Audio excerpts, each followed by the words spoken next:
As many of you may know, St. Patrick's Day is one of my favorite holidays.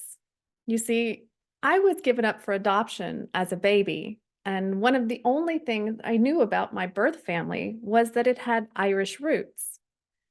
Growing up in an Italian American household, Ireland felt like something special that belonged just to me.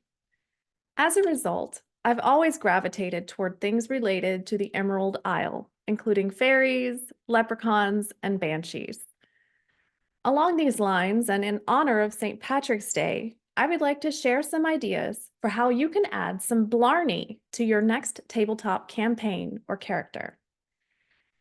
Aside from the obvious choice of a likely unpronounceable Gaelic name and a head of flame-colored tresses, the core classes of Dungeons and Dragons lend themselves to customization that can easily incorporate elements of Irish folklore. Perhaps the most obvious choice of classes to incorporate Gaelic or Celtic themes is that of the Druid. Draw inspiration from Celtic spirituality, nature worship, and shamanism, and choose a Druid circle such as the Circle of the Land, which prioritizes conservation, or the Circle of Dreams, which is associated with the otherworld and fairy magic. Incorporate elements of Celtic ritual or ceremony into daily spiritual practices, including animal sacrifice. Okay, well, maybe not every day. Flesh out your character's backstory with sacred sites and seasonal celebrations, such as Samhain or Beltane. Given the spiritual connection of both druids and clerics, these ideas could translate to a cleric as well. Consider asking your GM if you might reflavor one of the gods or goddesses in the campaign pantheon to incorporate the origin or mythology of a closely matched Celtic deity, perhaps one with the domain of nature, war, or knowledge, three themes common in Irish folklore. Just as the Greeks and Romans worshipped the same deities by different names, perhaps your druid or cleric is a devotee of a more mainstream god or goddess, but by a different name and from a different region. Irish folklore is filled with stories of bargains with supernatural forces, making them a good fit for a warlock origin. Take, for example, the story of Uiscin and Niamh, in which the son of Finn MacCool is lured to the otherworld by a fairy princess who promises him eternal youth and happiness.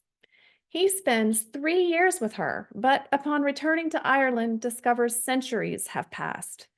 Perhaps you would enjoy playing a Fey-pact warlock whose pact was more than he meant to bargain for. If you prefer to bash things in the face and want to incorporate some Irish flavor, choose either the fighter, good, or barbarian, better class. Stylize your weapons as being of heavy bronze, being of simpler make, and featuring Celtic knotwork embellishments. Have your character don war paint on face or body, and consider including tattoos of spirals, animals, or knotwork. Tasha's Cauldron of Everything, a source book from Wizards of the Coast, introduced a number of magical tattoos that provide benefits for every class.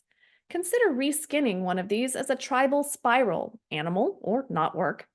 Finally, do a little research about the various Celtic tribes, such as the Gauls, Britons, or Galatians, and choose one to provide color to your barbarian or fighter's backstory. Now for my favorite class, the Bard.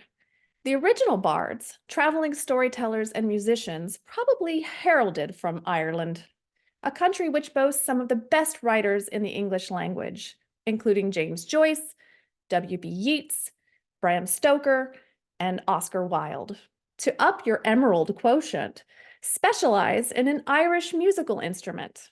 While the Irish harp weighs between 14 and 24 pounds and might be a little impractical for dungeon delving, both the tin whistle and bodhrán drum are quite portable.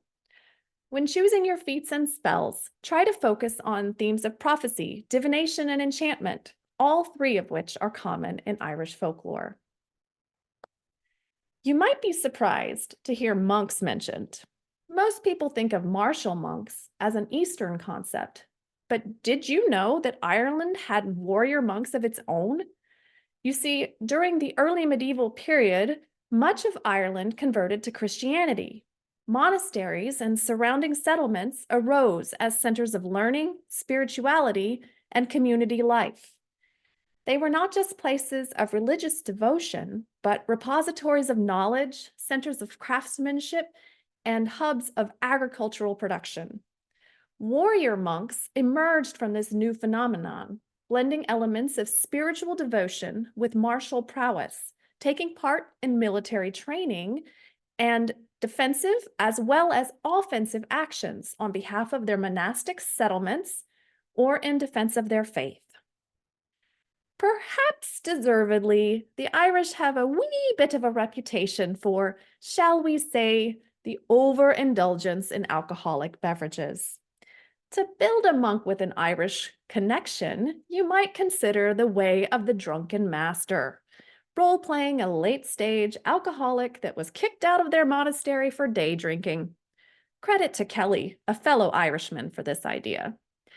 Whether your character fights while drunk or merely pretends to be drunk to put their foes at a disadvantage is left to your discretion, of course. Always drink responsibly and at your Friday night Toastmasters meetings. This St. Patrick's Day, I hope I've managed to motivate you to consider including some Irish elements in your next character concept. Because as Nora Roberts once wrote, Ireland is a land of poets and legends, of dreamers and rebels. And I cannot think of a better troop of PCs with whom to adventure.